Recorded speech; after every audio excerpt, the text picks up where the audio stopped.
আয়োজিত অষ্টম বর্ষপূর্তি ও স্বেচ্ছাসেবী সংবর্ধনা অনুষ্ঠানে উপস্থিত সকলকে জানাই আমার অন্তরের অন্তঃস্থল থেকে রক্তিম শুভেচ্ছা এবং অভিনন্দন। উক্ত অনুষ্ঠানে আমি দেখতে পাচ্ছি অনেক তরুণ স্বেচ্ছাসেবী এবং থ্যালাসেমিয়া রোগী এবং রোগীর গার্ডিয়ানরা উপস্থিত আছে।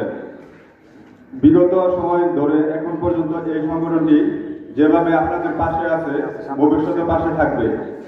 স্বেচ্ছাসেবী এরা অনেক মহৎ কাজ করে, আপনি খেয়াল করে দেখবেন। একটু আগে যে ভাই বক্তব্য দিয়ে গেল, ভাইয়ের অনেক উপকারে আসতেছে।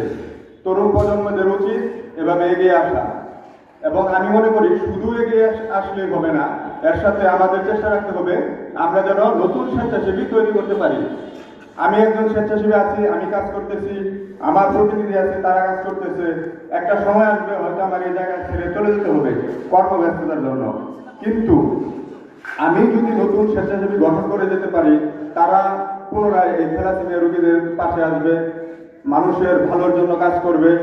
সর্বোপরি আমি এখানে উপস্থিত এবং যারা উপস্থিত হতে পারেন নাই কিংবা দেশের বাইরে থেকেও যারা আমার বক্তব্য শুনবেন, আমি আপনাদেরকে বলবো শুধু নিজের কার্যক্রমের উপর থেমে থাকবেন না, ভবিষ্যৎ প্রজন্মকে এগিয়ে নিয়ে যাওয়ার জন্য আপনারা নতুন স্বেচ্ছাসেবী তৈরি করবেন।